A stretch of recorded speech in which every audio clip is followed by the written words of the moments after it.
समस्त भक्तों से निवेदन है अपने अपने स्थान पर बैठ जाएं, शांति का परिचय देते हुए भगवान की मां जगत जननी की दिव्य पावन मंगलमय कथा आप श्रवण कर रहे हैं, जिसका आज चतुर्थ दिवस है।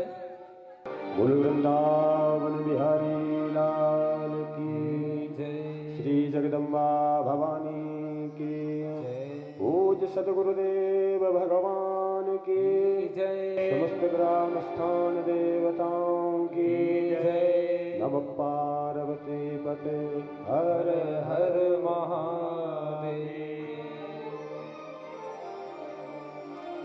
आइए चतुर्थ दिवस की पावन कथा में प्रवेश करें।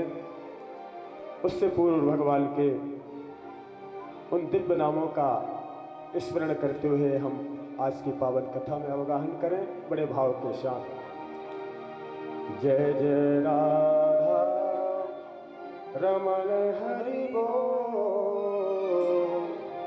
जय जय राधा रमण हरि बोल, जय जय राधा रमण हरि बोल, जय जय राधा रमण हरि बोल, जय जय राधा रमण हरि बोल, जय जय राधा रमण हरि बोल,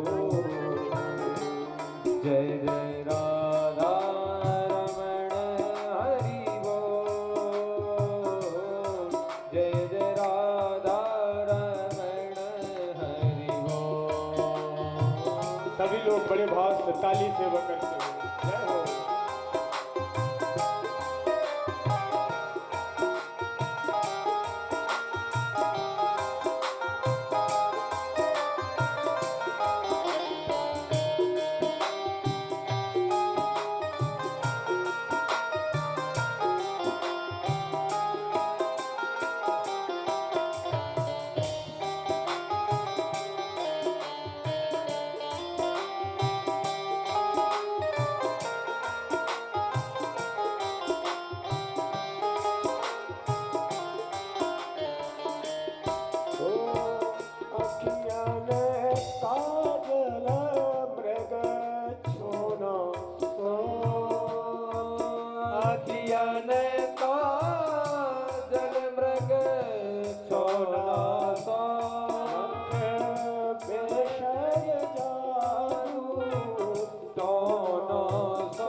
ताली सेवा करते हुए जय हो।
लो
नमो देव्यै महादेव्यै शिवायै सततं नमः। नमः प्रकृते भद्रायै नेता प्रणताश्मताम्। भगवान भगवती माँ राजराजेश्वरी त्रिपुर सुंदरी माँ दुर्गा के वांग्मय प्रतिमूर्ति श्रीमद् देवी भागवत महापुराण मंचस्थ विराजमान हमारे समस्त शास्त्रीगण विद्वद्गण, विगत 4 दिवसों से आप हम सब जिनका सुंदर संगीत पीयूष का हम पान कर रहे हैं, ऐसे श्रीधाम वृंदावन से संबद्ध हमारे समस्त संगीताचार्यगण शास्त्रीगण, भगवान के लोक पावनी त्रिभुवन पावनी कथा का परिश्रवण करने पधारे समस्त श्रोतावृंद, भक्ति स्वरूपा शक्ति स्वरूपा करुणा और ममता की मूर्तिमती समस्त मातृशक्ति, और बड़े सौभाग्य का विषय आज हमारे बीच आदरणीय श्री तिवारी बाबू जी एवं श्रीमती मालती तिवारी जी हमारे बीच विराजमान है। व्यासपीठ से बहुत बहुत उनका आभार। और जिनको यह पावनी कथा कराने का ऐसे हेतु भगवती जगदम्बा ने जिन्हें निमित्त मात्र एक कारण बनाया, ऐसे हमारे श्री कृष्ण कुमार जी विप्रहा, उनके पिताजी माताजी, उनके परिवार के समस्त सदस्यगण संबंधीगण, भगवती की यह चर्चा आप कल पावनी कथा प्रसंग में श्रवण कर रहे थे कि किस प्रकार मधु और केटप नाम की जो दैत्य भगवान श्री विष्णु के कर्ण के मैल के रूप में ही उनका प्राकट्य हुआ, और देखते देखते पर्वताकार होकर के उन्होंने हजारों हजार वर्ष तक देवताओं से बहुत अद्भुत संग्राम किया है। उसी कथा प्रसंग के आगे आज की इस परिचर्चा में बहुत लोग पावनी कथा श्रवण करा रहे हैं।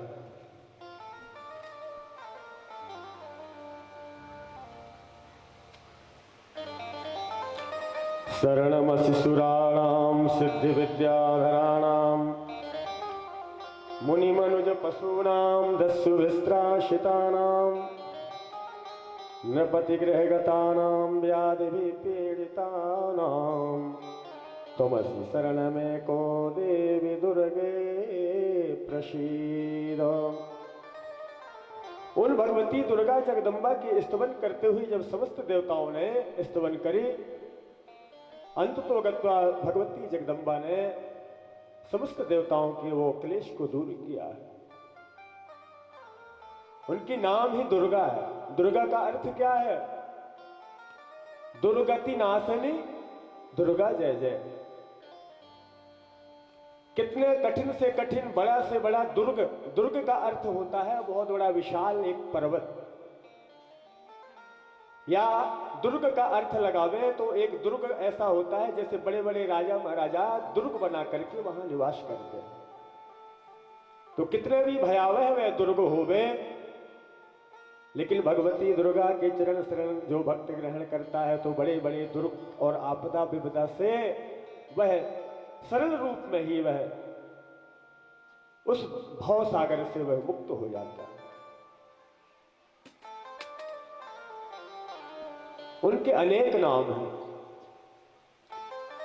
9 देवियों के 9 नाम तो विख्यात हैं ही। उन 9 नामों के अलावा भी अनेक शक्तिपीठों के बारे में यहां श्री व्यास नारायण भगवान ने श्रीमद् देवी भागवत में निरूपण किया है। आगे चल के जब ये मधु कैटप नाम के जो दैत्यों का जब इन्होंने संहरण किया, फिर ब्रह्मा जी के द्वारा परमात्मा के उस सूक्ष्म रूप और स्थूल रूप का वर्णन करते हैं व्यास जी। और 3 तरह के सत, रज और तम, 3 तरह के गुणों के बारे में बताते हैं। और इन तीनों गुण किन में निहित है? कहते हैं यही ब्रह्मा और भगवान विष्णु और शिव में है, सत रज तम।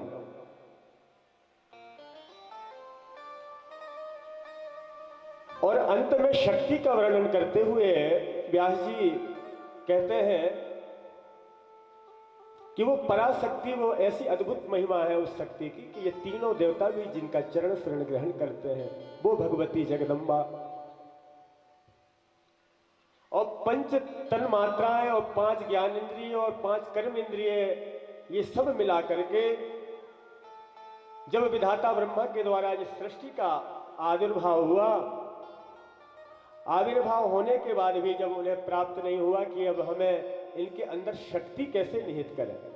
देखिए, सृष्टि बनाना तो बहुत सरल था विधाता ब्रह्मा के लिए, लेकिन उसमें प्राण आधान करने के लिए जब तक कि भगवती जगदम्बा का वह कृपा प्राप्त ना हुए तो कैसे उस शरीर में प्राण का आवाहन होगा।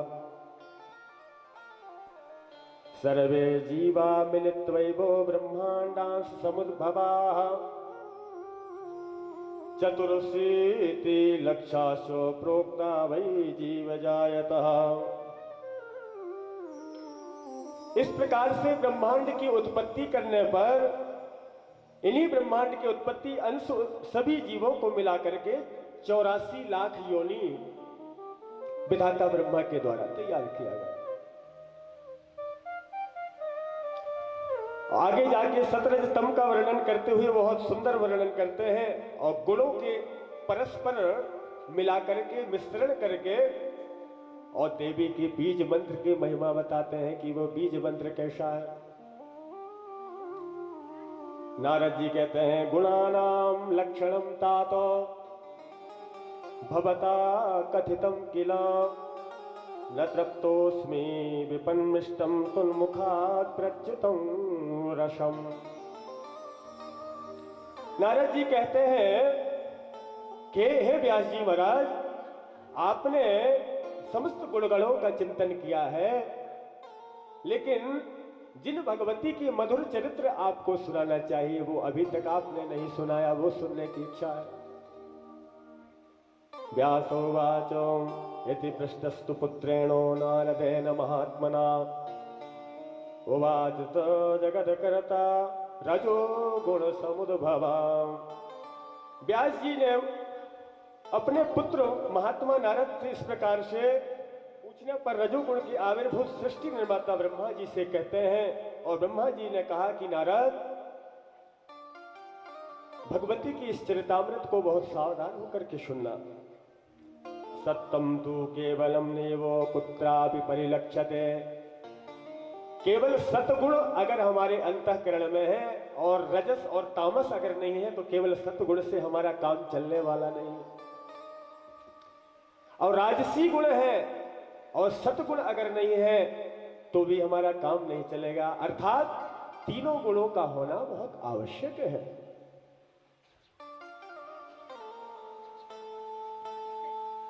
अगर तामस वृत्ति ही अगर भगवान हमको अगर अंतःकरण में प्रदान करे तो फिर हमसे भजन नहीं होगा। त्रेता में रावण ने यही बात तो कहा था कि होई ही भजन न तामस देहा मन क्रम वचन मंत्र दृढ़ेहा। अरे भैया, मैं तो तामसी वृत्ति का हूं, मुझसे भजन के लिए मत कहो। चाहे मुझसे गाली कितना भी दिलवा लो, मैं उस विष्णु को, उस नारायण को, उस राम को मैं गाली दे सकता हूं। अगर तुम कहो भजन कर लो तो असंभव है।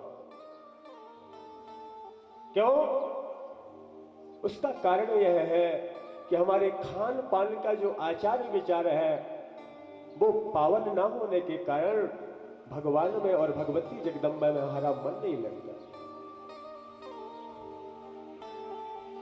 वेद भगवान तो कहते हैं आहार शुद्धौ सत्व शुद्धि ध्रुवा स्मृति। सबसे पहले आहार की शुद्धि बनावे कि हमें कैसे आहार करें, कैसे भोजन करना चाहिए। आहार की जब पवित्रता और पावनता जब हम प्राप्त कर लेंगे तो वाणी में अपने आप पावनता आ जाएगी। आहार के कारण ही हमारी वाणी में विकृति उत्पन्न होती है। क्योंकि जैसे खाए अन्न वैसे होवे मन। तो आहार से हम जब वाणी को पावन कर सकते हैं, आहार शुद्ध सत्य शुद्धि ध्रुवा स्मृति, और जब शब्दों की शुद्धि जब हो जाएगी तो सुंदर भगवान के उन नाम मंत्रों का हम आश्रय लेकर के इस भाव सागर से सरल रूप से हम तर जाएंगे।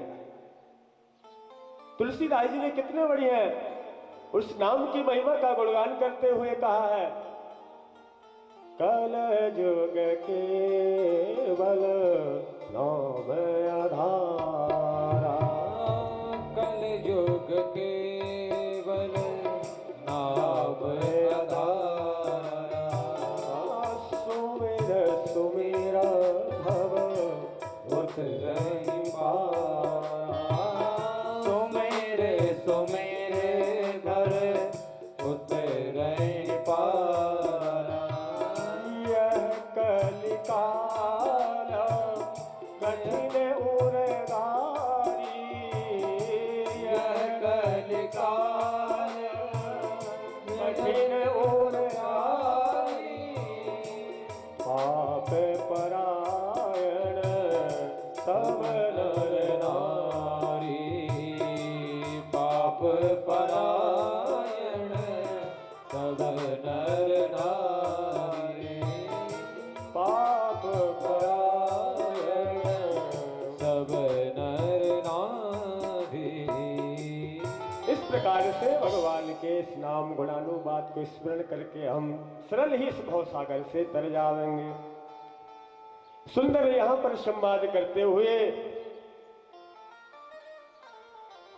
व्यास जी का यह पावन श्रीमद् देवी भागवत में उस बीज रूपी महिमा का वर्णन करते हुए आज नारद जी से बता रहे हैं।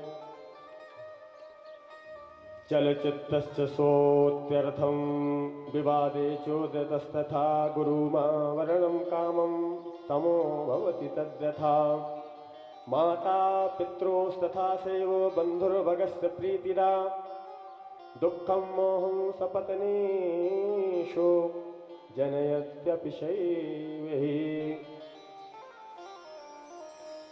मनुष्य देह पा करके हम माता पिता भाई बंधु परिवार स्वजन संबंधियों में ही हम अपनी आसक्ति को लगा देते हैं।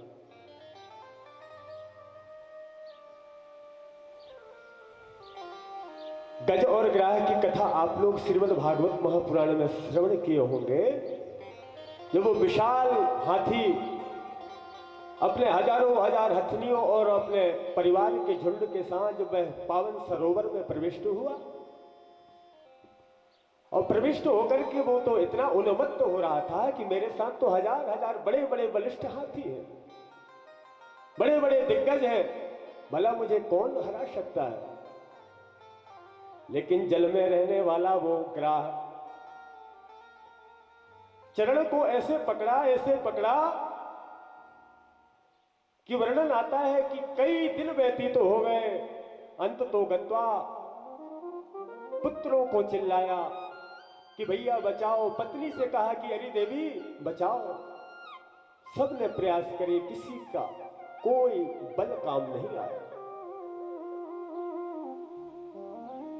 तब उस ग्राह से बचने के लिए वो गज क्या करता है, तंबीक्ष पीड़ितमज सहसावतीर्य सग्राहमासु कर्दयो कृपयो जहारो ग्राहाद् विपाटित मुखादरिणा गजेन्द्रं संपश्यतां हरिरमोच मुचदे स्त्रियाणाम्।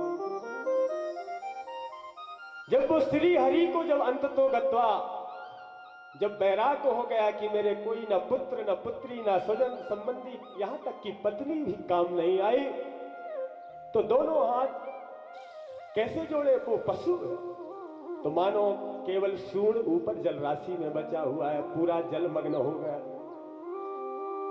अंतिम समय में जब वो हाथी सोचा कि अब तो इस सरोवर के उस कमल को ही मैं उस कमलाकांत के चरणों में मैं निवेदित करूं, तो वही मेरे कमलाकांत ही रक्षा कर सकते हैं। मानो कमल को लेकर के उस कमलाकांत को उन्होंने पुकारा है कि हे हरि, आपके अलावा अब मेरा कोई नहीं है। और भगवान ने भी देरी नहीं करी। वर्णन आता है कि अपने खड़ाऊं पीतांबर, यहां तक कि गरुड़ को भी भगवान ने नहीं कहा कि गरुड़ मुझे चल लेकर, स्वयं दौड़ पड़े हैं। यही बात यहां व्यास जी बता रहे हैं कि नारद, आप कितने भी नारायण के आश्रय लेवे, चाहे भोलेनाथ का लेवे, चाहे विधाता ब्रह्मा का, जब तक वह पराम्बा शक्ति का हम यजन भजन पूजन अर्चा नहीं करेंगे, तब तक वो शक्ति और शांति हमारे अंतःकरण में नहीं आ सकती। नारद उवाचो एवं प्रकृता प्रोक्ता गुणा सप्तवते सुता विश्वस्य कारणम ते वै मया पूर्वम यथा श्रुतम। नारद जी ने कहा कि हे व्यास जी महाराज, तीनों गुणों से ऊपर आप तो भगवती जगदम्बा को बता ही रहे हैं, लेकिन कृपा करके यह बताएं कि जगत के कारण, जैसे मैंने पहले भी सुना है, इसका मूल कारण क्या है? मूल कारण के बारे में उन्होंने बहुत सुंदर व्यास जी आज उत्तर दे रहे हैं।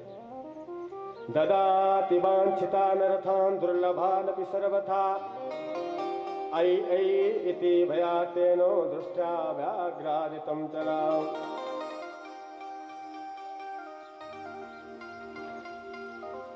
नारद जी, संसार में केवल एक वही पराम्बा पराशक्ति है जिनके आश्रय ग्रहण करने से हमारे सकल मनोरथ पूर्ण हो जाते हैं। नारद जी ने हाथ जोड़ करके कहा कि भगवान, आप यह बताने की कृपा करें, आपने तो 84 लाख योनि बता दिए,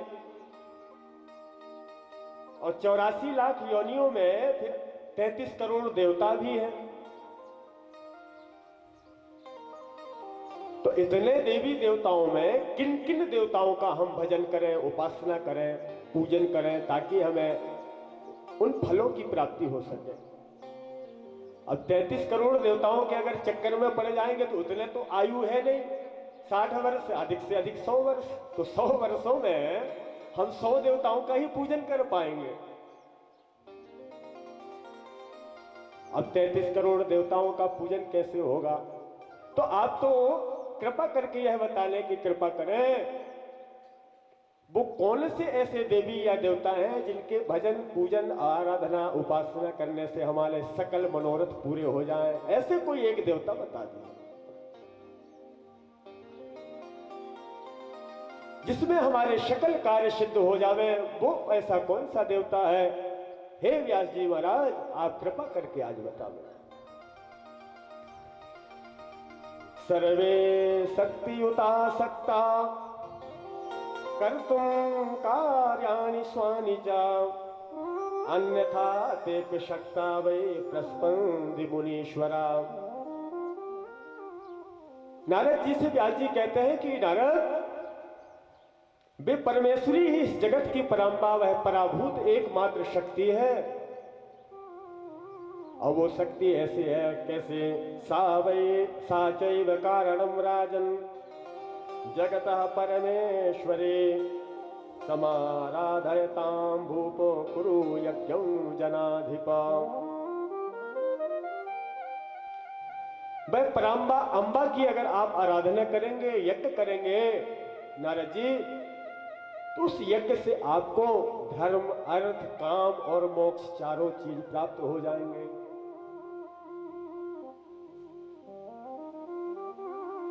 पूजनम परया शक्त्या तस्या वा ये विधानता महालक्ष्मीर्महाकाली तथा महासरस्वती। व्यास जी कहते हैं कि इनके 3 रूप हैं, एक महाकाली है, दूसरी महालक्ष्मी और तीसरी महासरस्वती। और इन 3 विभागों में चाहे आप लक्ष्मी की पूजन करें, चाहे काली की पूजा करें, और चाहे वह दुर्गा की पूजा करें। ईश्वरी सर्वभूतानां सर्वकारण कारणम सर्व कामार्थदा शांता सुख से व्यादयान्विता। नारद जी कहते हैं कि भगवान ये बतावे कि उनकी पूजन विधि कोई विशेष होगी। व्यास जी कहते हैं कि नहीं नहीं, उनको कोई पदार्थ की आवश्यकता नहीं है। एक चीज और बहुत अच्छी समझ लीजिए, ये देवता जो सभी अलग अलग है ना, सबके जैसे हमको किसी को रसगुल्ला अच्छा लगता है, किसी को हलवा अच्छा लगता है, कोई मीठा से परहेज करता है, भाई शुगर हो गया।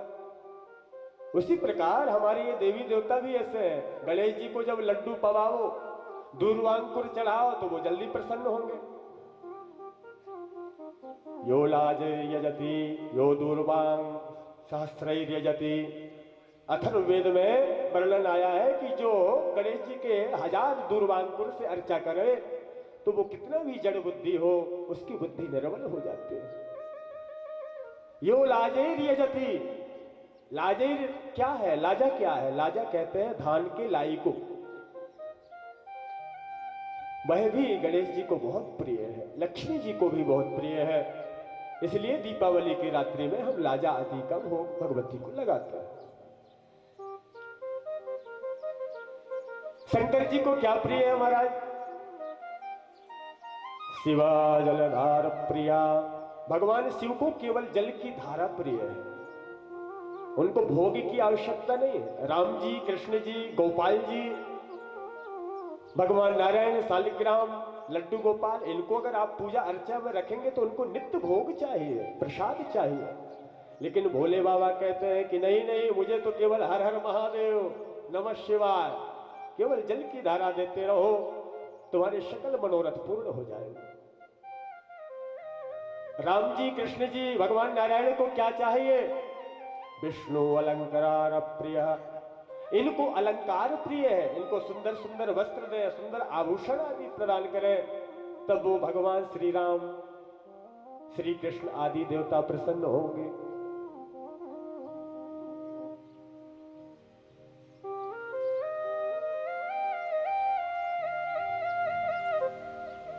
नारद जी ने हाथ जोड़ करके कहा कि प्रभु, तो आप जगत जननी जगदम्बा के बारे में बताएं कि उनको क्या प्रिय है।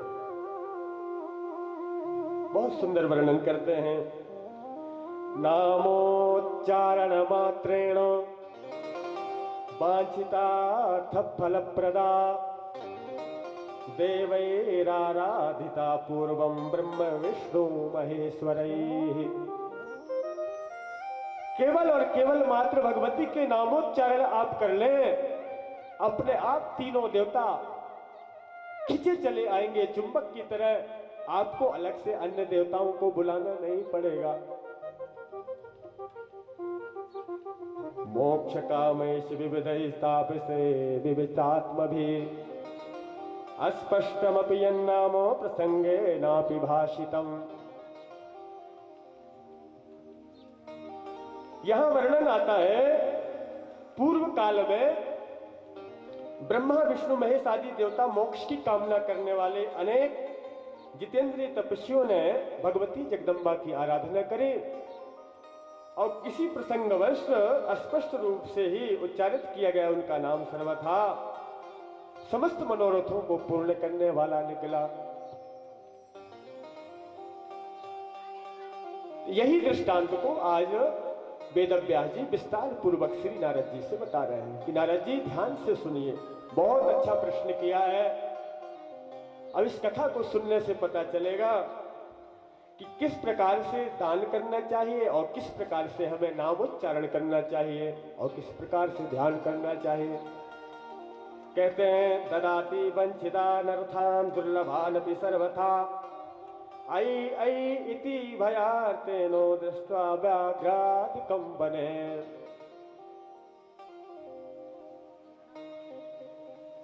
एक दृष्टांत देते हुए श्री नारद जी से व्यास जी कहते हैं कि नारद, शतव्रत नाम के एक मुनि ने वन में व्याघ्रादि हिंसक पशुओं के बीच में रह करके वह नितांत प्रांत घोर वन में जाकर के बैठ जाते हैं और वहां जाकर के बैठे तो लेकिन अनेक सिंह आदि हिंसक जीवों को देख करके वो भयभीत हो गए और वहां जोर जोर से जब वो भयभीत हुए तो उनको कोई ऐ ऐ शब्द का कर्णपुटों में जैसे ही वो शब्द गुंजायमान हुआ तो ये और भयभीत हो गए।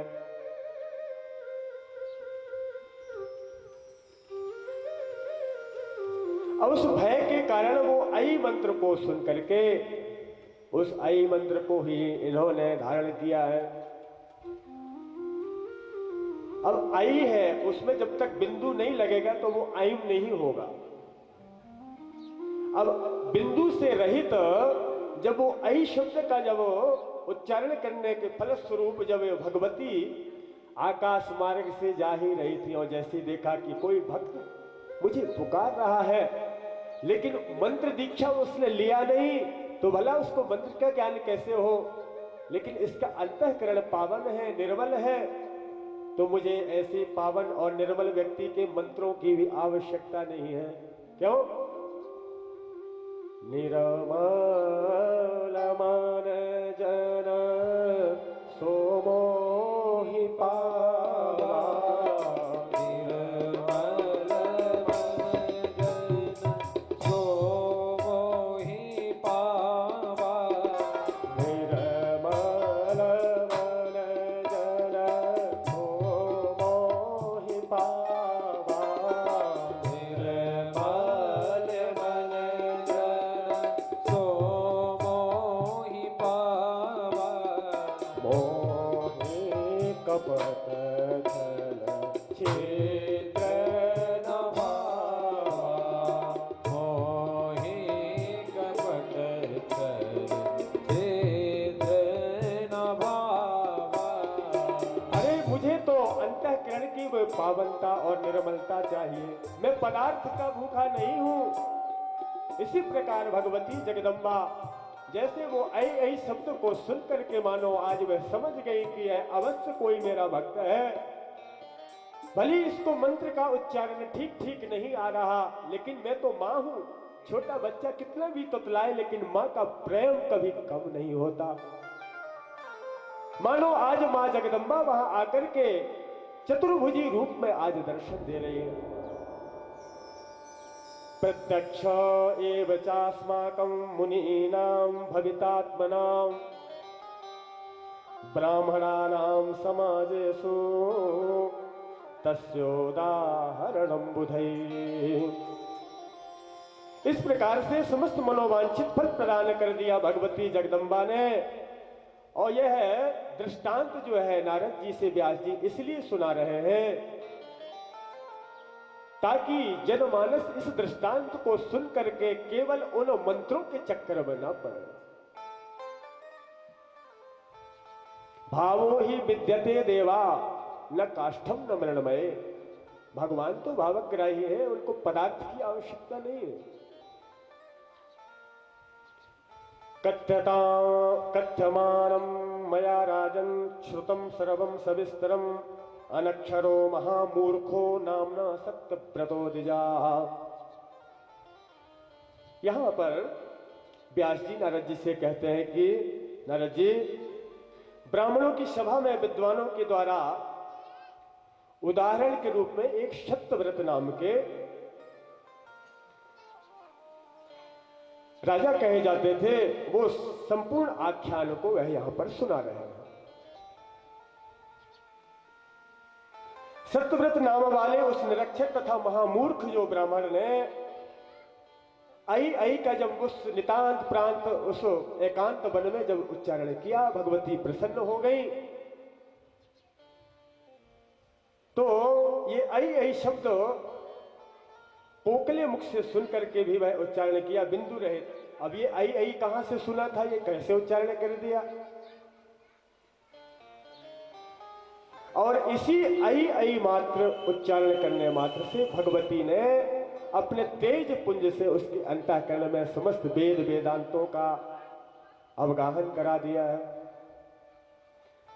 भगवती प्रसन्न हो गई और दया भाव से परमेश्वरी ने उसे दिव्य वाणी में ऐसे वेद वेदांत और उपनिषद आने लगे उस सत्यव्रत नाम के ब्राह्मण को कि आज जितने भी उनके नगर प्रवासी थे सब आश्चर्यचकित हो गए। अरे कि ये तो जड़ बुद्धि था, जिसको एक अक्षर का ज्ञान नहीं, और इसी कारण से इसके माता पिता स्वजन संबंधियों ने इसको त्याग दिया था, और उस दुख के कारण आज यह वन का आश्रय लिया।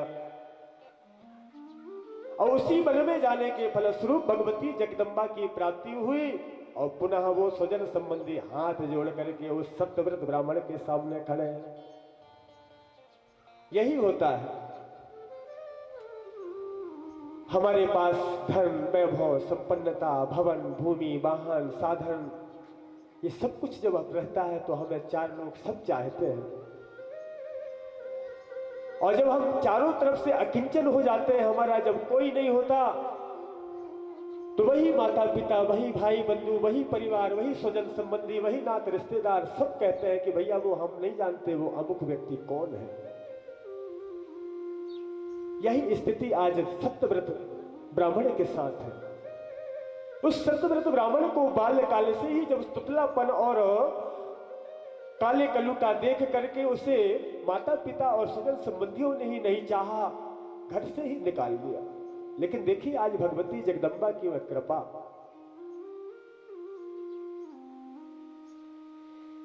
ऐकोच्चारणा देवी तुष्टा भगवती तदा चकारो कविराजं तम दयार्दा परमेश्वरी।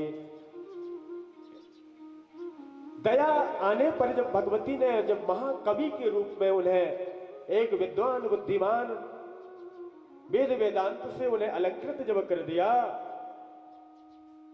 तब यहां जन्मेजय महाराज जन्मेजय कहते हैं कि कोसौ सत्यव्रतो नामनो ब्राह्मणो निज सत्तमा कस्मिन देशे समुत्पन्ना कीदृशश्च वदस्व में।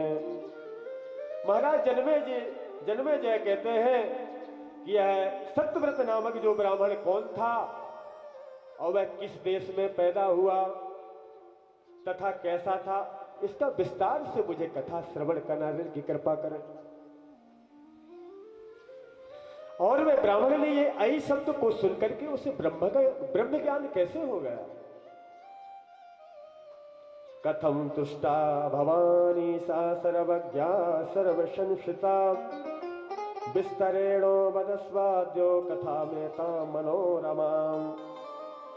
मैं तो जपू सदा मकना भैया दया करो, मैं तो जपू सदा भैया दी दया करो, मैं तो जपू सदा मकना मैया जी कृपा करो, मैया दी दया करो, मैया दी दया करो, मैया दी कृपा करो, मैया जी कृपा करो। मैं तो जपू सदा तेरा नाम मैया दी दया करो, मैं तो जपू सदा तेरा नाम मैया दी दया करो। जय हो।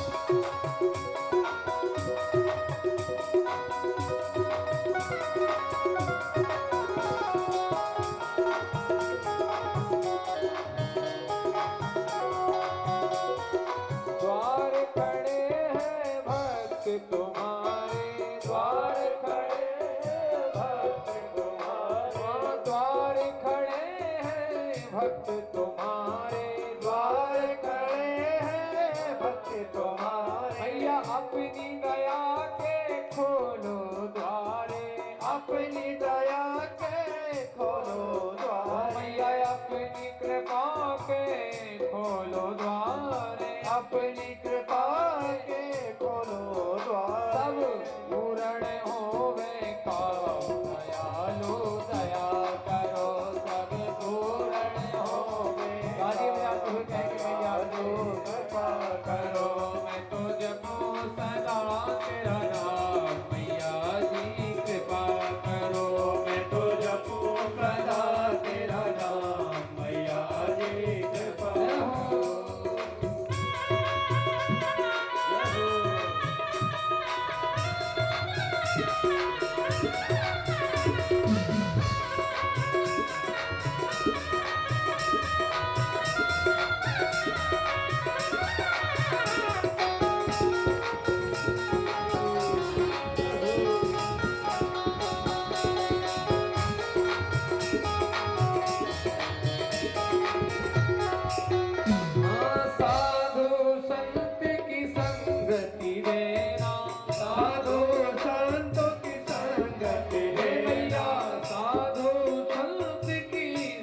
संगति देना, साधु संत की संगति देना, हाँ नाम अपने की रंगति देना, नाम अपने की संगति देना, हाँ नाम अपने की रंगति देना, नाम अपने की संगति और देना। पहुँचा लो पहुँचाना अपने धाम, मैया जी दया करो, पहुँचाना अपने धाम, मैया जी दया करो, मैं तो जपो सदा तेरा नाम, मैया जी दया करो, मैं तो जपो सदा तेरा नाम, मैया जी दया करो, मैया जी कृपा करो, मैया जी दया करो, मैया जी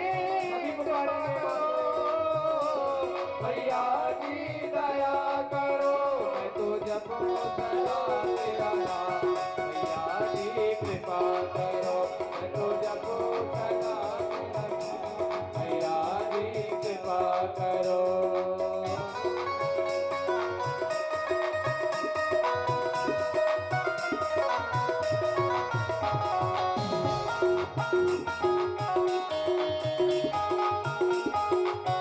हाँ मेरे मन की ज्योति जगा दो, मेरे मन की ज्योति जगा दो, हाँ मेरे मन की ज्योति जगा दो, मेरे मन की ज्योति जगा मैया दो, मुझको अपना रूप लखा दो, मुझको अपना रूप लखा दो, मुझको अपना रूप लखा दो, मुझको अपना रूप लखा दो, पहुँचा दो पहुँचा दो पहुँचा दो निज अपने धाम, मैया जी दया करो, पहुँचा दो अपने धाम, मैया जी दया करो, मैया जी कृपा करो, मैया जी दया करो, मैया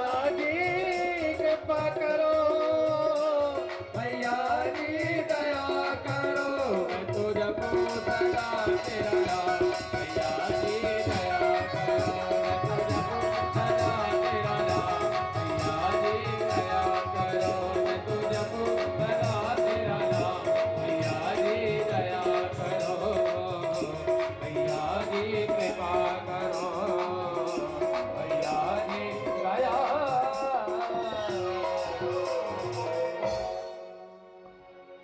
श्रेणुराजन् प्रवक्ष्यामि कथां पौराणिकीं शुभां, श्रुत्वा मुनिसमाजेषु मया पूर्वं कुरुद्वः। सूत जी महाराज सोनकाद ऋषियों से कहते हैं कि ऋषियों, जब महाराज जन्मेजय ने इस प्रकार से जब प्रश्न करे तो व्यास जी विस्तार से इस कथा को बता रहे हैं। व्यास जी कहते हैं कि राजन, एक मैं पौराणिक इतिहास की कथा श्रवण करा रहा हूं, बड़े ध्यान से सुनना।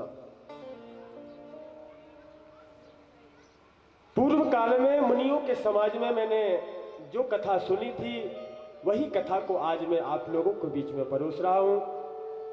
एक बार तीर्थ यात्रा करते करते मुनियों द्वारा सेवित पवित्र क्षेत्र नैमिषारण्य जा पहुंचा। वहां सभी मुनियों को प्रणाम करने के बाद में एक उत्तम आश्रम में ठहर गया। वहां सभी मुनि जन को जब मैंने प्रणाम किया, सब बड़े आनंदित हुए और सबने आशीर्वाद दिया। और जहां ब्रह्मा के पुत्र महाव्रती एवं जीवन मुक्त मुनि निवास कर रहे थे, कथा प्रसंग एवासी तत्र विप्रो समागमे जमदग्निस्तु पप्रच्छो मुनीनेवं सभा स्थितः। वहां पर जमदग्नि मुनि ने आज एक शब्द बोल रहे हैं, कहते हैं कि संदेहोस्ति महाभागा मम चेतेषि तापसा समाजेषु मुनि नाम वै निस्संदेहो भवाम्यहम्।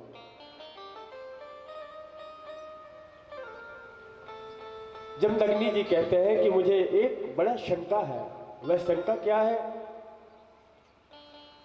निश्चय ही मुनि समाज में मैं शंका रहित हो जाऊंगा। इतने इतने महर्षि बैठे हुए हैं, यह नैमिषारण्य की पावन भूमि है। यहां कोई भी प्रश्न किया जाए, हर प्रश्न के उत्तर और समाधान प्राप्त होंगे। और केवल ऋषि मुनि नहीं, कहते हैं कि वहां ब्रह्मा विष्णु तथा रुद्रो मघवा वरुणो नला कुबेरा पवनस्त्वष्टा सेनानीश्च गणाधिपा सूर्यो अश्विनौ वगः पूषा निशानाथो गृहस्तथा आराधनीयतमा कोत्रो वांछितार्थ फलप्रदा।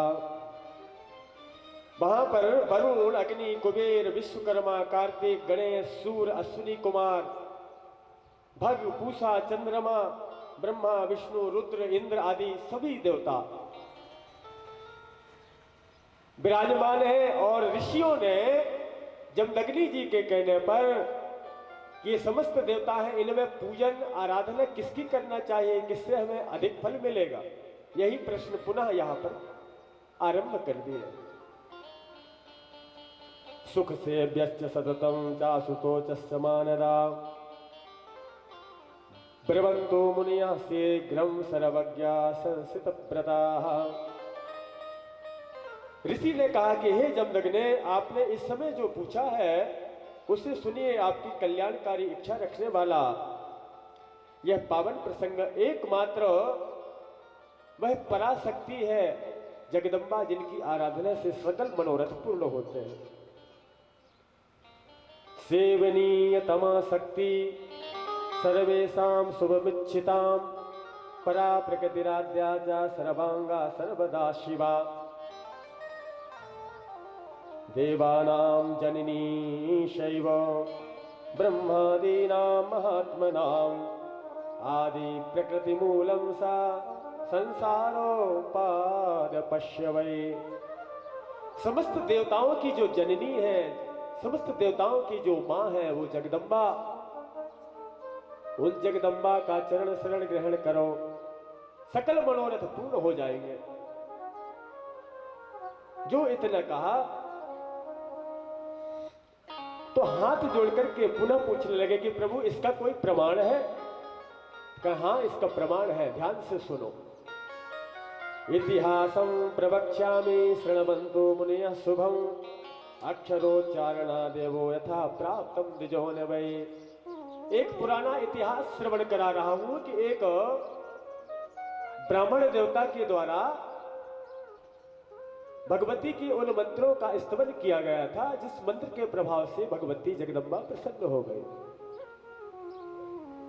कौशले सुदुदा कच्चित् देवदत्ते सुविश्रुता अनपत्यश्च करोरिष्टं पुत्राय विधि पूर्वकम्। कहते हैं कि कौशल देश में एक देवदत्त नामक एक बड़े विद्वान ब्राह्मण रहते थे। वह संतान से रहित थे, बड़े दुखी मना थे कि मेरा कोई संतान नहीं हो रहा। देखिए अवध जो है ना, अयोध्या में भी इसी प्रकार से प्रारंभ से ही बड़े बड़े राजाओं को पुत्र का अभाव रहा है। और जितने भी राजा थे सबने अंततोगत्वा पुत्रेष्टि यज्ञ करने के बाद ही पुत्र की प्राप्ति की है। भगवान श्री राम लक्ष्मण भरत शत्रुघ्न ये भी पुत्रेष्टि यज्ञ महाराज दशरथ के करने पर ही इनका प्रादुर्भाव हुआ।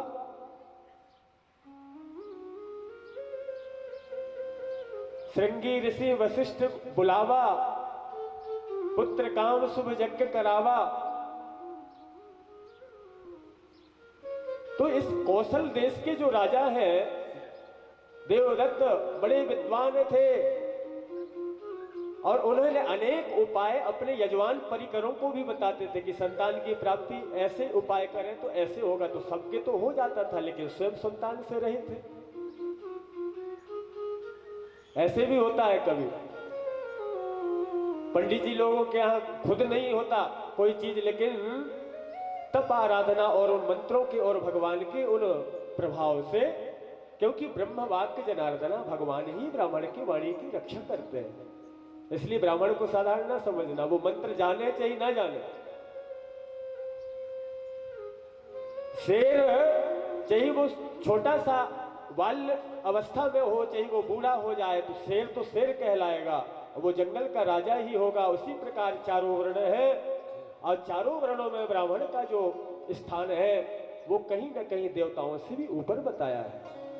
भगवान का अवतरण भी इसीलिए हुआ, विप्रधैन सुर संत हित।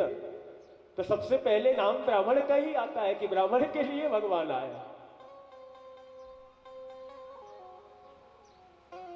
तो आज यह देवदत्त नामक ब्राह्मण इतना भजन, इतना पूजन, इतनी आराधना, इतना दान। देखिए, ब्राह्मण का केवल दान लेने का काम नहीं है कि दान लेते जाए और उधर, ऐसे में तो बुद्धि भ्रष्ट हो जाएगी। ब्राह्मण के 6 कर्म है, दान लेना, दान देना, वेदों को पढ़ना, वेदों को पढ़ाना, और यज्ञ स्वयं करना और दूसरे का यज्ञ कराना। षड कर्मई दिने दिने, ये 6 कर्म ब्राह्मण को नित्य करना चाहिए।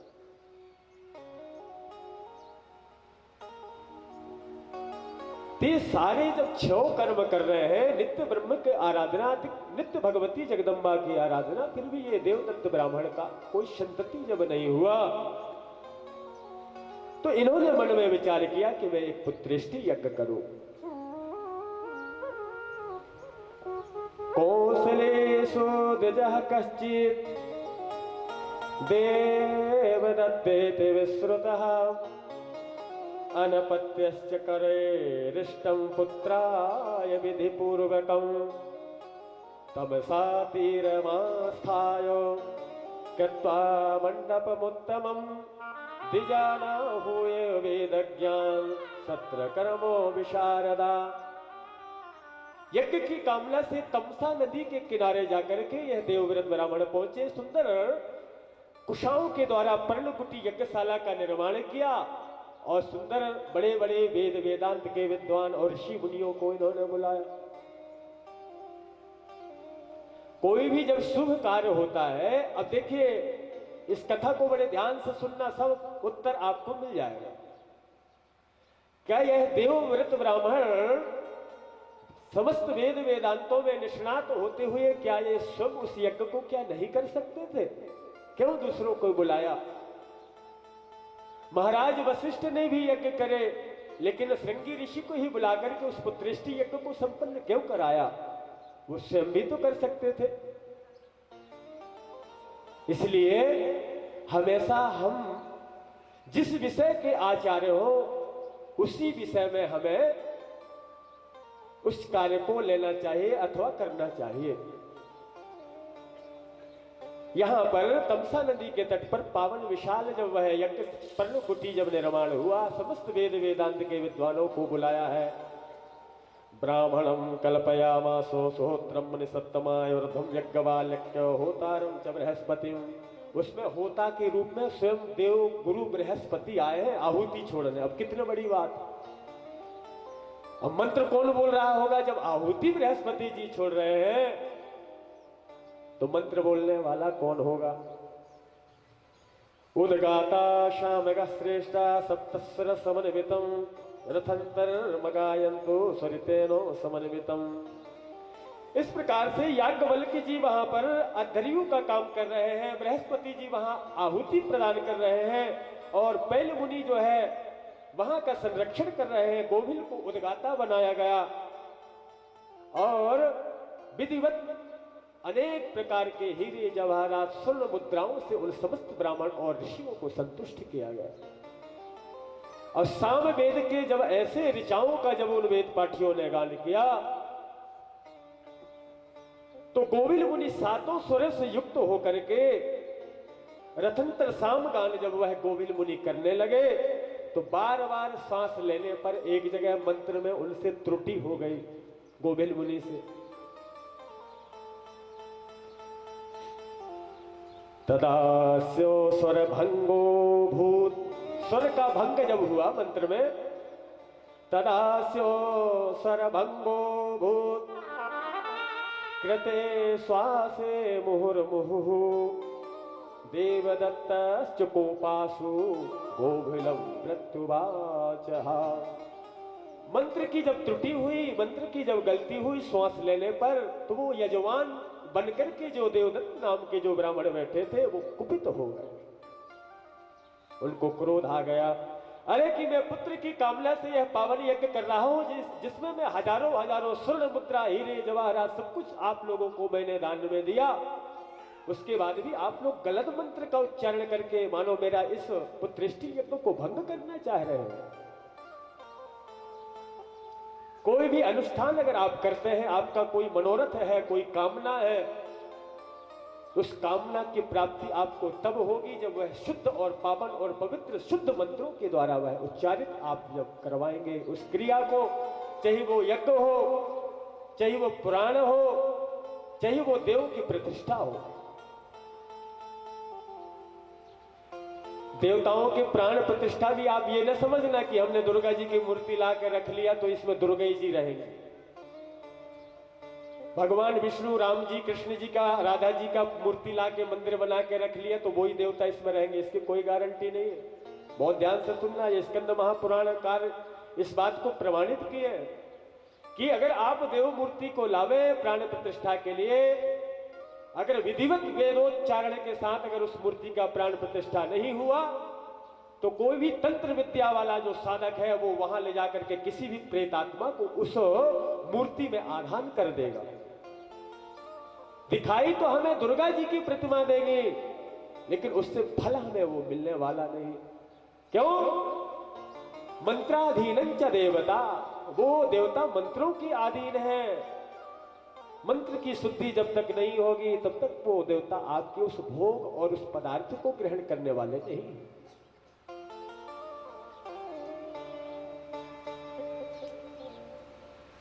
भुसुंडी रामायण में एक वर्णन आता है। अब आप लोग तो बड़े सुधी विद्वान लोग हैं मानस के, मैं तो पढ़ा नहीं हूं मानस जितना। जब रावण, अहिरावण, महिरावण आदि ये तीन भाई, तो वो जब पाताल में जब भगवान को स्वयं सीता, श्री राम और श्री लक्ष्मण जी को जब वो ले गया बलात्, हनुमान जी नहीं समझ पाए और जब बाद में उनको पता लगा कि ये तो पाताल लोक के लिए वो ले गए भगवान को अपने मंत्र शक्ति में बांध करके,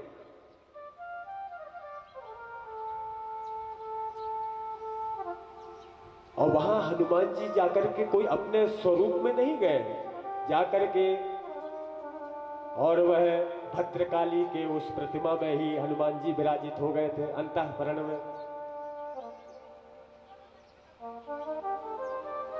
और दूसरा प्रमाण श्रीमद् भागवत महापुराण में भी यही कथानक का संकेत देता है कि जब जड़ भरत की कथा आप सुने होंगे, जब महाराज भरत एक हिरण की आसक्ति में आकर के अंते यामती सागति, पुनः उन्हें हिरण होना पड़ा। तीसरे जन्म में जब वह एक सुंदर ब्राह्मण कुल में जब उनका जन्म हुआ तो वो समझ गए कि अब मैं इस परिवार के चक्कर में नहीं पड़ूंगा। पिताजी बचपन से ही जैसे 8 वर्ष का बालक हुआ, यज्ञोपवीत संस्कार कराए, सुंदर मंत्रों की दीक्षा दी, लेकिन वह गायत्री मंत्र को भी उच्चारण नहीं किया। अगर वो सोच रहे थे कि अगर मैंने मंत्र का कहीं उच्चारण किया तो फिर वही चक्कर में पड़ जाऊंगा, इसलिए अब तो पागल बन जाओ। घर छोड़ करके खेतों में उनके भाइयों ने उन्हें डाल दिया था और एक दिन डाकुओं के द्वारा उसे पकड़ करके जब ले गए और भद्रकाली के यहां बलि के रूप में जब उन्हें प्रदान करना चाहा उसी देव मूर्ति से भद्रकाली ने स्वयं रक्षा करी थी। तो यहां पर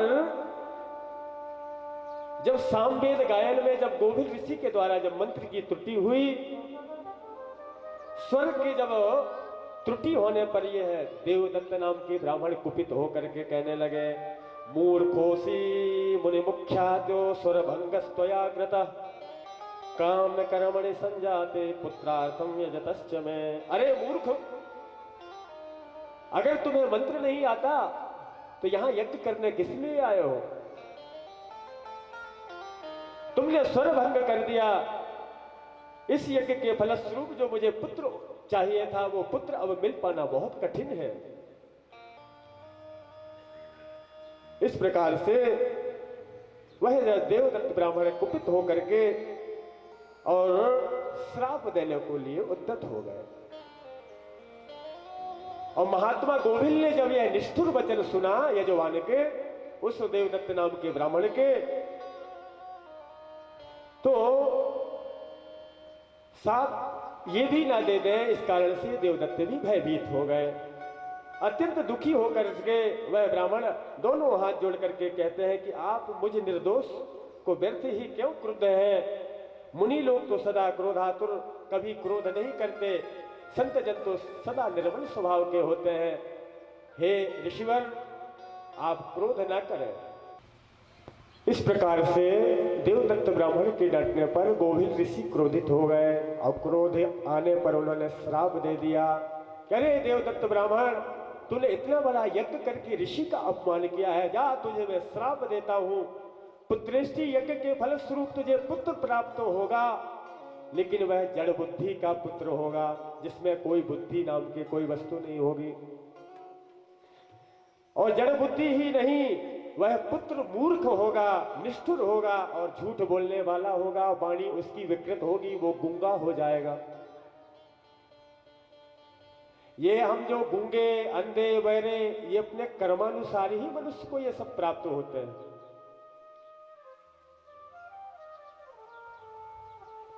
जो इतना श्राप सुना, आज हाथ जोड़ करके देवदत्त ब्राह्मण ने कहा कि ऋषिवर,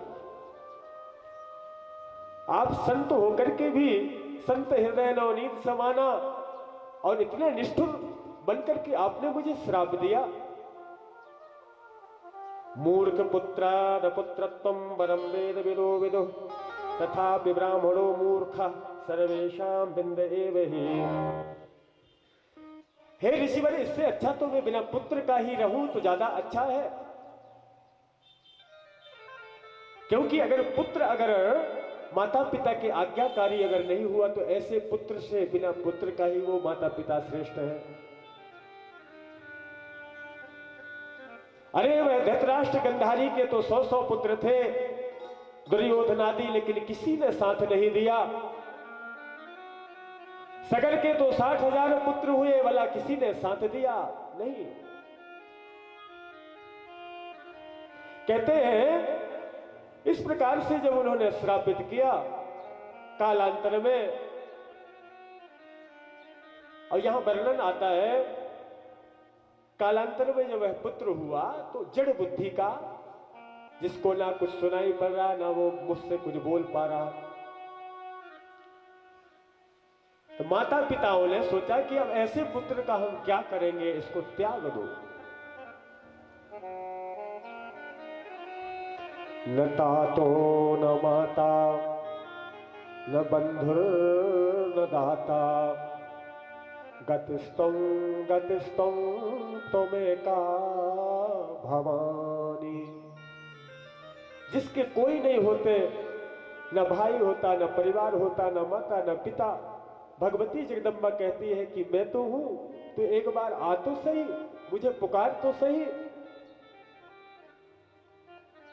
वही बेटा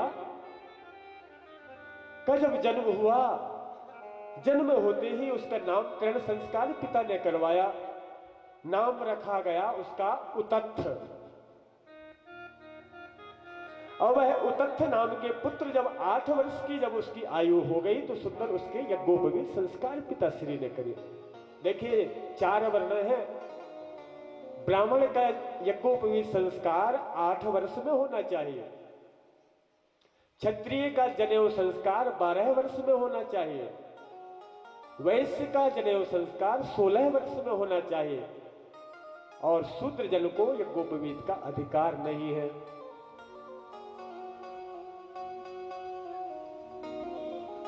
महाराज अगर 8 वर्ष में हम अपने बेटा का अगर यज्ञोपवीत न करा पाए फिर क्या होगा? तब आप समझ लो क्या होगा। अब देख ही रहे हैं क्या हो रहा है, उसमें बताने की आवश्यकता नहीं है। जन्मते जायते विप्रः है, जन्म से ब्राह्मण तो है, लेकिन जब तक यज्ञोपवीत संस्कार उस ब्राह्मण का नहीं हुआ तो वो द्विज नहीं माना जाएगा, और जब तक वह द्विज नहीं होगा तब तक उसकी वाणी में भगवान उसकी वाणी की रक्षा नहीं करेंगे। केवल ब्रह्म वाक्य जनार्दन कहने से काम नहीं चलेगा, बहुत कुछ हमें स्वीकार करना पड़ेगा, तब हमारा ब्रह्म तेज परम बलम। केवल ब्रह्म जानाति स ब्राह्मण कहना तो बहुत सरल है वो साहब, लेकिन उसको जिए तो। 8 वर्ष की आयु में जब उस उदत्त पुत्र का जब यज्ञोपवीत संस्कार देवदत्त नाम के ब्राह्मण ने किया, जैसे यज्ञोपवीत संस्कार हुआ, सचाष्टमे तथा वर्षे शुभे वै शुभवासरे तस्योपनयनम कर्मो चकारो विधिवत पिता। पिता ने विधिवत संस्कार किए हैं। वेद अध्ययन के लिए ब्रह्मचर्य व्रत के साथ में जब उनको आगे बढ़ाया तो ब्रह्मचर्य व्रत से स्थित उतथ्य को आचार्य वेद पढ़ाने लगे। यज्ञोपवीत के बाद ही वेद का अधिकार है, इसके पहले आप कुछ नहीं पढ़ सकते। जब हम विद्यार्थी काल में जब हम काशी में पढ़ते महाविद्यालयों में, तो वहां हमको सबसे पहले संध्योपासना आदि पढ़ाया गया, नित्य नैमित्तिक क्रियाओं को सिखाया गया कि ऐसे उठा जाए, ऐसे बैठा जाए, ऐसे स्नान किया जाए, ऐसी भोजन की विधि है, ऐसे वस्त्रादि धारण की विधि है। तब जाकर के कहीं इन वेदों को ग्रहण करने का हमें शुभ अवसर प्राप्त हुआ।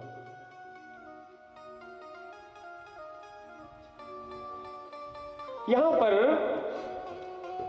वेदों का जैसी अध्ययन जब विद्वानों ने उस बालक उदत्त को कराया है, बहुधा पाठिता पित्रा न दधार मतिम सठा मूढ़वत्तिष्ठते थम तम सुदोचो पिता सदा। अनेक बार जब वेदों के मंत्रों की पुनरावृत्ति हुई, लेकिन एक भी शब्दावली उस बालक ने अपने मुख से उच्चारित नहीं किया। समस्त गुरुजनों ने भी हाथ जोड़ लिया, जाकर के देवदत्त नाम के ब्राह्मण से निवेदन किया कि हे भगवान, आपके इस सठ पुत्र को, इस मूर्ख पुत्र को यहां से ले जाओ, हम नहीं पढ़ा पाए।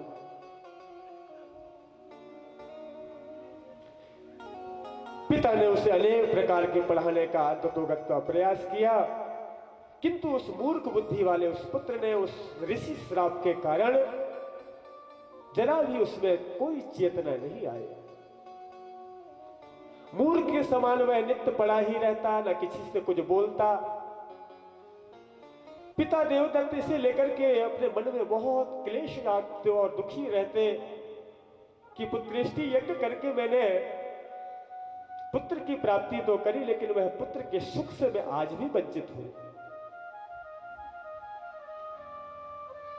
मूर्खो भूदिति लोकेषु गता वार्ताति विस्तरा ब्राह्मणेषु सर्वेषु तावसे स्वस्तरेषु च। थोड़ी ही दिनों में बात ऐसी फैली कि पूरे गांव नगर सब में यह होने लगा कि वो अमुक ब्राह्मण देवता देवदत्त जो इतने वेदांत में निष्णात विद्वान है, उनका एकमात्र पुत्र हो वो भी वज्र मूर्ख निकला। कोई संभ्रांत परिवार का कोई श्रेष्ठ व्यक्ति जब होता है और उसके घर कोई अगर ऐसे पुत्र पुत्रियों का जब जन्म हो जाता है या कोई अलाप विलाप ऐसे होता है, तो वो हवा को चलने में कोई देरी नहीं लगती। समस्त नगर पुरवासियों में यह बात जब फैला कि वह इतने बड़े विद्वान होने के बाद उसके पुत्र आज मूर्ख क्यों है। जहासलोकस्तं विप्रं यत्र तत्र गतं वने पिता माता विनन्दाथ मूर्खं तमति भर्सता।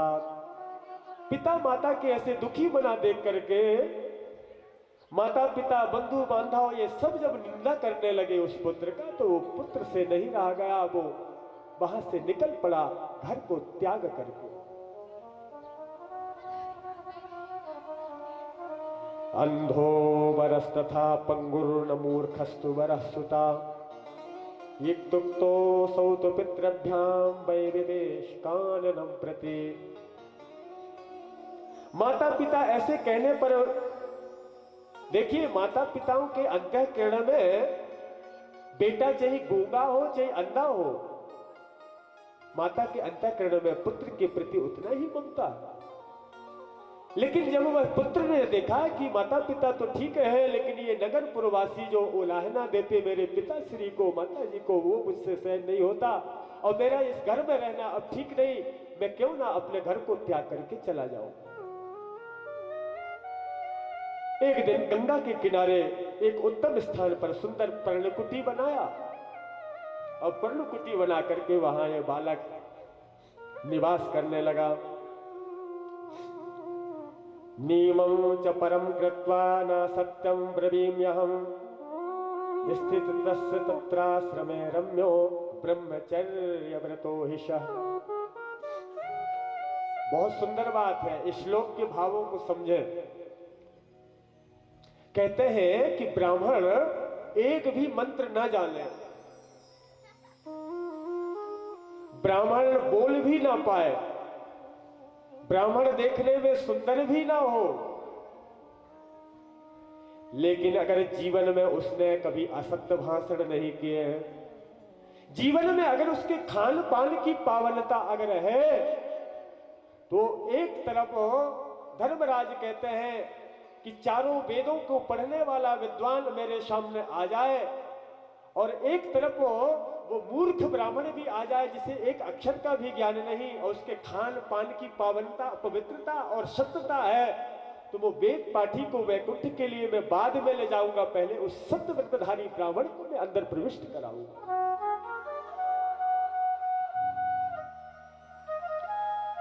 नीमं च परम कृत्वा न सत्यं प्रब्रवीम्यहं स्थितस्तत्राश्रमे रम्ये ब्रह्मचर्यव्रतो हि सः। उस पर्णकुटी में ब्रह्मचर्य का पालन करते हुए, और कभी इस बालक ने असत्य का कभी संभाषण नहीं किया और दूसरा कभी मद्य और मांस आदि का भक्षण नहीं किया।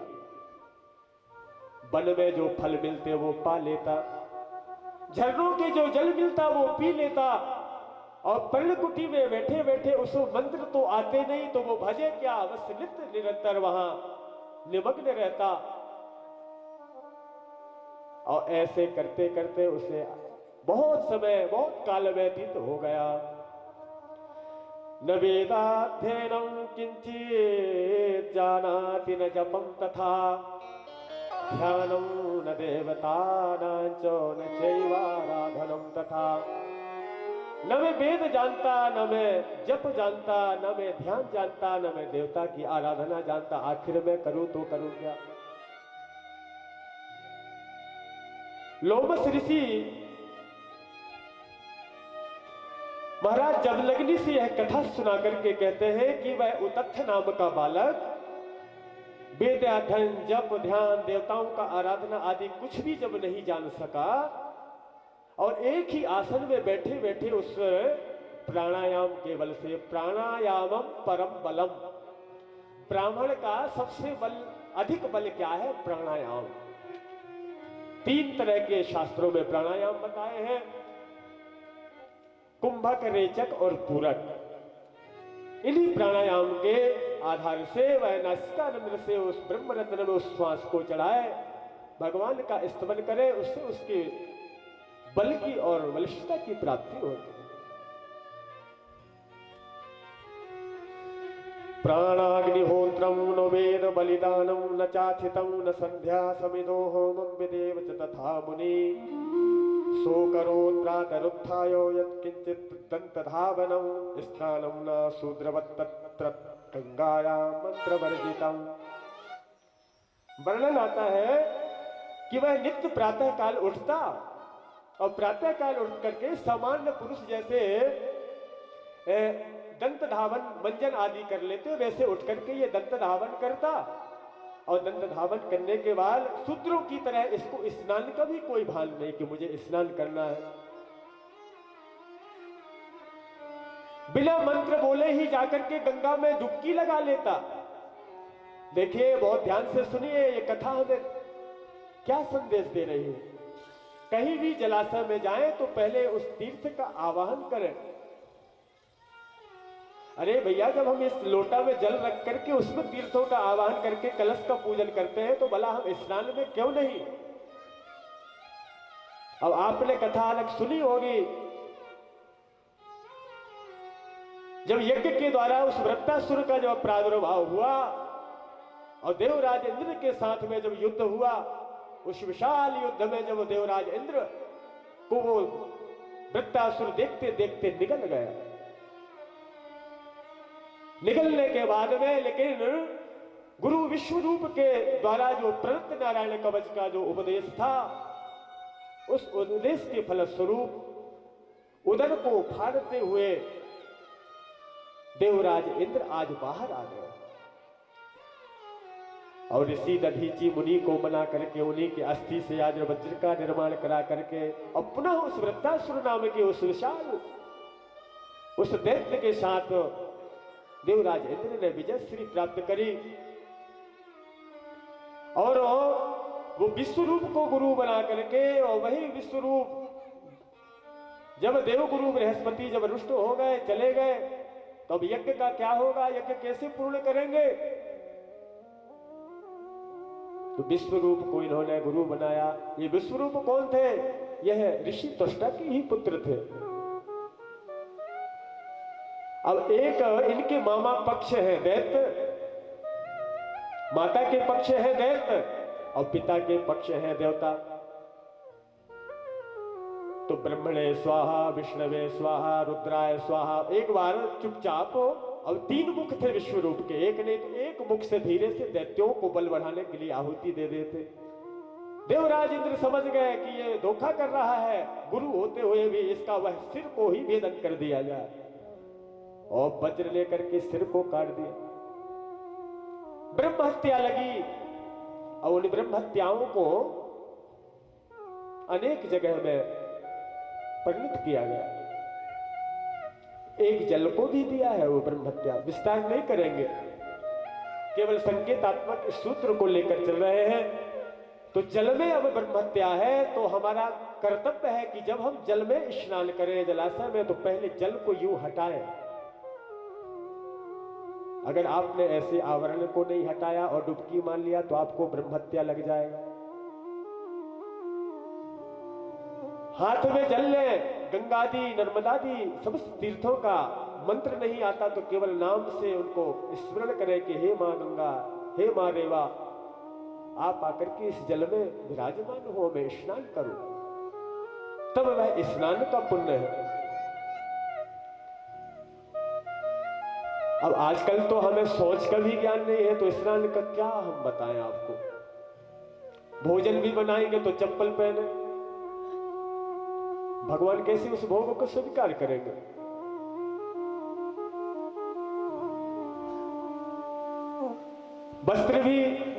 वस्त्र का भी हमें भान नहीं रहा कि किस तरह के वस्त्र हमें अलंकार आदि धारण करना चाहिए। तो यहां ये उतथ्य नाम का जो बालक था, नित्य उठता, दंत धावन तो करता, लेकिन स्नान आदि गंगा बह रही है सामने, वहां भी जाकर के डुबकी लगा लेता, लेकिन ज्ञान होने के कारण उस गंगा के स्नान का उसको पुण्य नहीं मिला।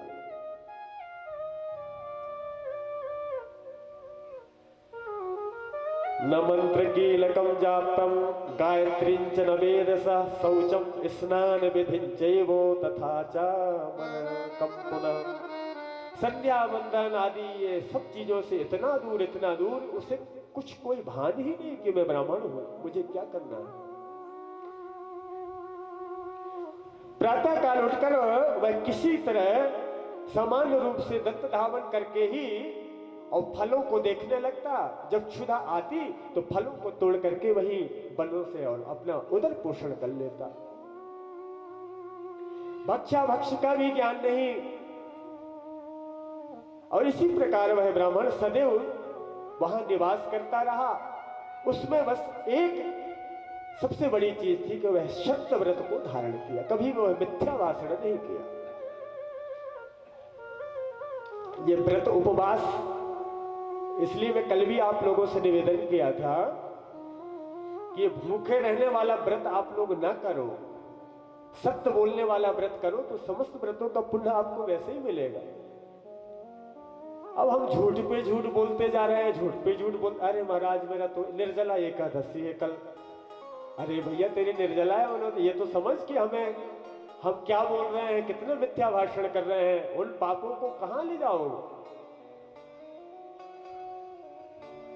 व्रत का अर्थ है हम सत्य व्रत को धारण करें, ना कि हम भोजन को त्यागें। पुराणों में भी कहा भोजनम तो वरम मन्ये। पुराण सुनने में कोई व्रत अगर उपवास नहीं कर पा रहे हैं तो एक समय आप भोजन करिए बढ़िया चकाचक और फिर कथा सुनिए बैठ के। पयापानम घृतपानम, कई विधि बताए कि घी पी के रह सको तो रहो, वो न पी पाओ तो दूध पी करके रहो, दूध न पी पाओ तो फलाहार करके रहो, फलाहार करके न रह पाओ तो दलिया खिचड़ी बना करके स्वल्पाहार लो। उसमें भी काम नहीं चलता कि नहीं महाराज हमें तो गर्मा गर्म 2 अच्छी गांकर चाहिए खाने को, तो गांकर खा लो भैया, लेकिन इतना खाओ कि यहां नींद न आए कथा सत्संग में, नहीं तो स्थिति कैसी होगी। आप कथा सुने होंगे, अमर कथा,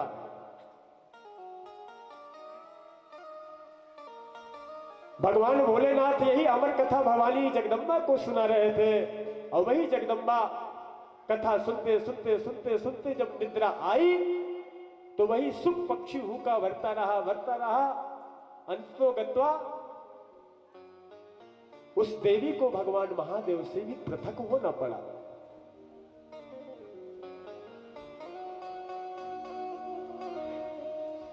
तो नहितं कस्यचित् कुर्यां तथा विहितं क्वचित् सुखं स्वप्ने तत्रैव निर्भयश्चिन्तयन्निति कदा मे मरणं भावि दुःखं जीवामि कानने जीवितं धिक्यमूर्खस्य तरसा मरणं ध्रुवम्।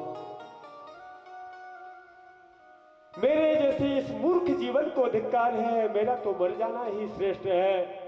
इस प्रकार से अपने आप वह उतत्थ नाम के बालक बड़ा दुखी बना रहता। उसी समय वहां पर यथा बंध्या स्वरूपा चा यथा वा निष्फलो द्रुमा अदुग्ध दोहा धेनुश्चो तथा हम निष्फला कृता। अब वो बालक कहता है कि जैसे रूप संपन्न बंध्या स्त्री जब उसके कोई बालक पुत्र जब नहीं होते तो वह स्त्री अपने आप को धिक्कारती है कि अरे मैं कितने सुंदर हूं, कितने रूपवती हूं, लेकिन मेरा कोई संतान नहीं, मैं कितना अभागन हूं।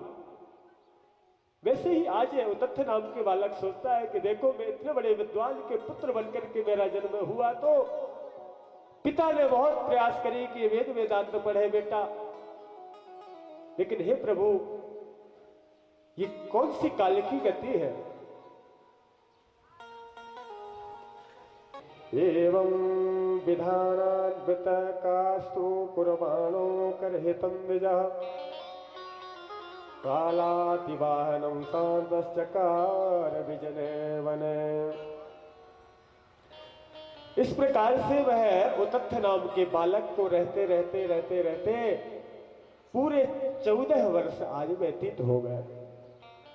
8 वर्ष की आयु में पिता ने यज्ञोपवीत संस्कार किए, 1 वर्ष तक खूब वेद वेदांतों को पढ़ाने का अभ्यास करवाया, और जब वह वो बालक नहीं पढ़ सका तो अपने आप दुखी मना होकर के आज वन में बैठे बैठे उसे 14 वर्ष पूरे हो गए।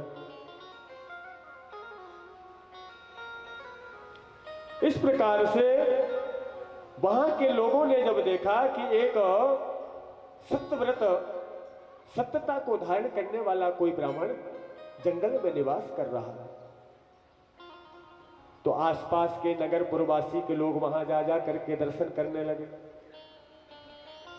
जब प्रसिद्ध व्रत को जानते हुए उस ब्राह्मण को देखा तो सब लोगों ने सुयश चारों तरफ यश फैला दिया कि अरे अमुक ब्राह्मण अमुक स्थान पर इस तरह से उनकी चारों तरफ कीर्ति फैली हुई है केवल सत्य को धारण करने पर।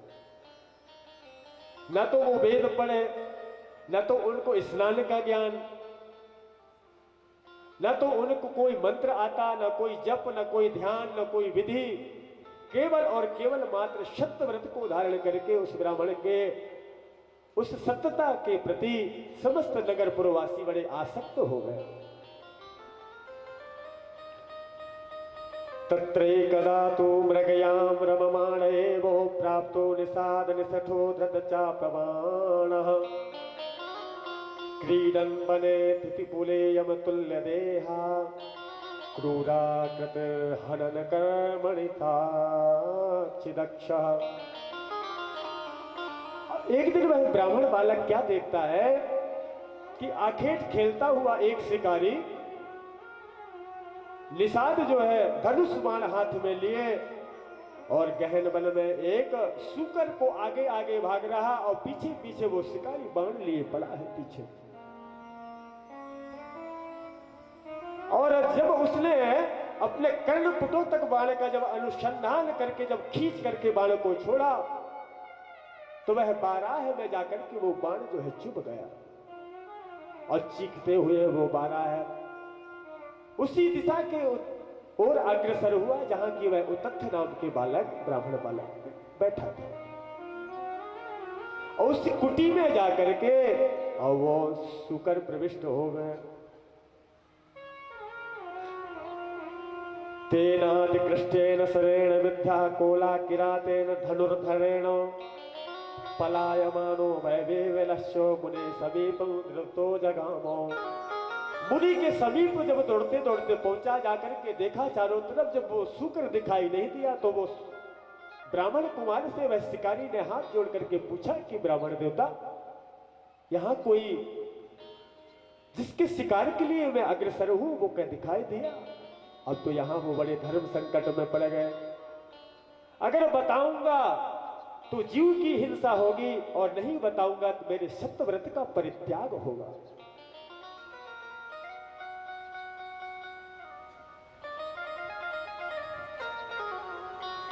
अग्रे व्रजन्तं रुधिराद्रदेहं दृष्ट्वा मुनिं सूकरमासुविद्धं दया विभेषादधिकम्पमाना सारस्वतं बीजमथोच्चचारो। रक्त रंजित उस सूकर के उस रक्त धारा को देख करके जब उस उतत्थ नाम के बालक को दया आई और उसने सोचा कि अब मैं क्या करूं। भई गति सांप छुछुंदर घेरी उगलत लीलत पीर घनेरी। स्थिति ऐसे आके लगी कि अगर मैं सूकर के बारे में बताता हूं तो ये पापी इसको निष्प्राण कर देगा, और अगर नहीं बताता तो मेरे सत्यव्रत का आज परित्याग होगा। आखिर मैं क्या करूं? इतना सोच ही रहे थे नेत्र बंद करके, तभी क्या होता है, दया विभेषादति कंपमान सारस्वतं बीजमथोच्चचारो। एक ऐसे दिव्य सारस्वत मंत्र का उच्चारण हुआ, उस मंत्र को सुन करके वह बालक बड़ा अभिभूत हुआ है। अज्ञात पूर्वं न तथा श्रुतंचो देवान् मुखे वै सुमुपाततंचो न ज्ञातवन् बीजमसौ विमूढो ममज्ज शोकेन मुनिर्महात्मना। इस बीच में वह आश्रम में झाड़ी में तो वो सूकर छिपा हुआ था और निषाद राज भी उस सूकर को खोजते हुए जब कहीं दिखाई नहीं दिया। मुनि ने भी जब नहीं बताया, और कहां गया, इस प्रकार से बार बार वह निषाद पूछ रहा है।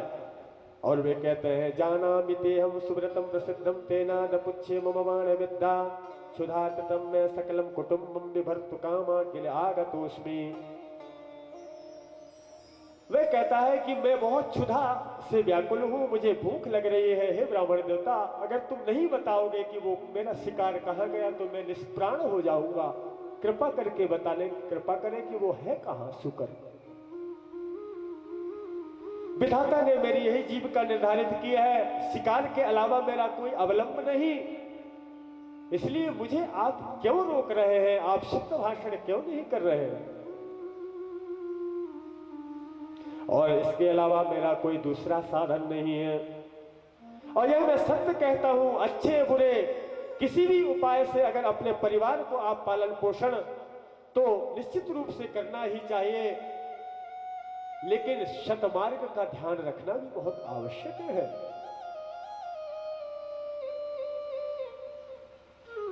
और सत्य का आश्रय अगर हमने छोड़ करके अपने परिवार का अगर हमने पालन पोषण किया तो ये समझ लेना कि हमारे परिवार के उन पुत्र पौत्रों में भी वह विकृति अवश्य आ जाएगी। बेटा बेटियों को आज हम पढ़ाते लिखाते सब कुछ करते, लेकिन वही बेटा बेटी आज इन माता पिताओं को उलाहना देते, कष्ट देते, क्योंकि हमने उस प्रकार के उनमें संस्कार के बीज नहीं बोए। सत्यम ब्रवीद बद्ध सत्यव्रतोसी क्षुधातुरो वर्धते पोषण वर्ग वासो गोता सुकरो बाण विद्या प्रच्छाम्यहं बाणं ब्रूहि तरणनम। इस प्रकार से यहां पर वर्णन आता है, सुवर को जब वह सत्यव्रत के द्वारा जब करना युक्त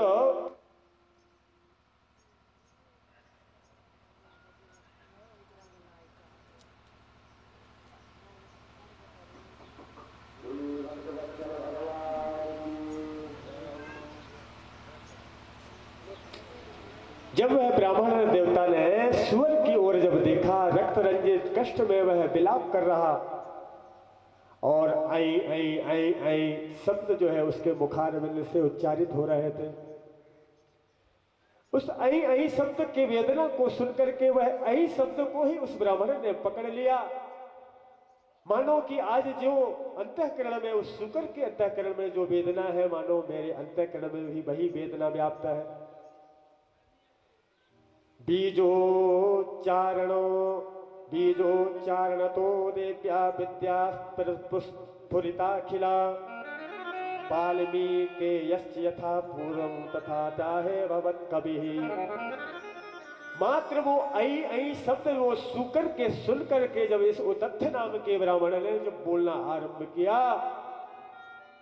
तो उस मंत्र के प्रभाव से यहां वेदव्यास जी कहते हैं कि वो बालक के अंदर जिस प्रकार से वाल्मीकि जी को समस्त वेद वेदांत आते थे, उन्हीं वाल्मीकि की तरह ये बड़े विद्वान हो गए और समस्त प्रकार की विद्याएं इनके अंतःकरण में वो आई शब्द से ही प्रवेश कर गया। और जब वह शिकारी ने देखा कि कहीं कोई दिखाई नहीं दे रहा, तो वहां से निराश होकर के शिकारी तो वापस चला गया। और उसके पश्चात सत्यव्रत ब्राह्मण ने, अब उतथ्य नाम था लेकिन सत्यता धारण करने के कारण उसी उतथ्य नाम के बालक का नाम पड़ गया सत्यव्रत। वो महाभारत के सत्यव्रत मत समझना, एक नाम भीष्म पितामह का भी वही है ये अलग कथा है। तो सत्यता धारण करने के कारण उस उतथ्य नाम के ब्राह्मण बालक का नाम सत्यव्रत पड़ गया यहाँ, जो देवदत्त ब्राह्मण के पुत्र थे। और जब सत्यव्रत ब्राह्मण जब बीज मंत्र का विधि पूर्वक इन्होंने जब अनुष्ठान किया, तो इनके जैसे निष्णात विद्वान पंडित उस धरा पर कोई नहीं था। इतना भगवती की कृपा देखो आप। सभी ब्राह्मण लोग प्रत्येक पर्व पर उनका यशोगान करते कि नहीं नहीं, वो अमुक ब्राह्मण को ही बुलाएं, तब हमारा यह सत्कर्म सफल होगा, क्योंकि वो वेद वेदांत में निष्णात थे।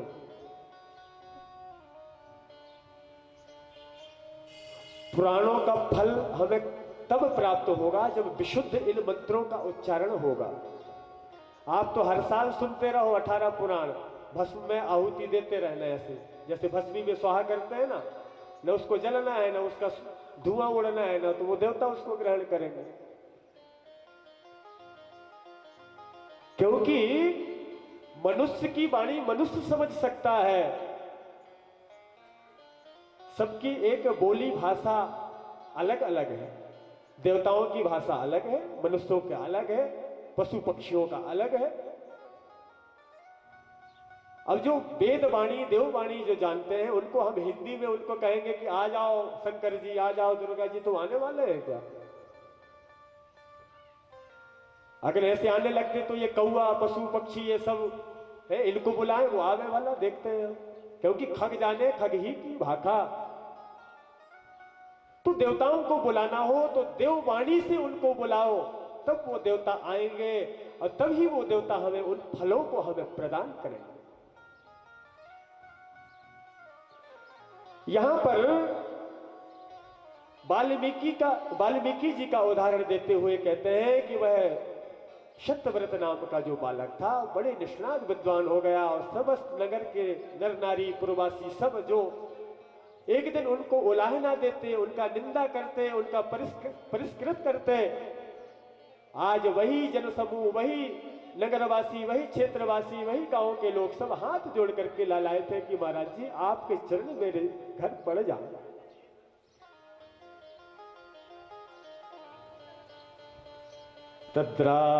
तस्माद्राजन सदा सेव्या पूजनीय च भक्तिता आदिशक्ति परा देवी जगताम कारणम हिषा। अब इसका कारण कोई और नहीं था, ये आदिशक्ति जगदम्बा ही मात्र एक कारण थी, जिनकी कृपा से उस ब्राह्मण को यह आई आई शब्द बोलने मात्र से ब्रह्म ज्ञान की प्राप्ति हुई। तस्या यज्ञं महाराजो कुरुवेद विधानता सर्वकाम प्रदम नित्यम निश्चयं कथितम पुरा। वे भगवती स्मरण करने, पूजा करने, श्रद्धा पूर्वक ध्यान करने मात्र से, स्तुति करने मात्र से समस्त मनोवांछित फलों को देती है। ऐसी वो जगदम्बा, उनका स्तमन करने में वह नित्य प्रति वह सत्यव्रत नाम के ब्राह्मण लग गया। आगे चल करके वह समस्त वैभव से युक्त संपन्न हुआ, समस्त प्रकार के भोगों को उसने भोग किया। व्यास जी कहते हैं कि इस प्रकार से राजन नैमिषारण्य तीर्थ में मुनियों के समाज में लोमस ऋषि के मुख से इस पावन कथा को मैंने श्रवण करे, और यहीं से वह ऐ शब्द से ही भगवती जगदम्बा के वह बीज मंत्र का प्रादुर्भाव हुआ। ओम ऐं ह्रीं क्लीं चामुंडायै विच्चे बोली जगदम्बा भवानी जय। लगन लगी दर्शन की, कर दो पूरी मन की लगन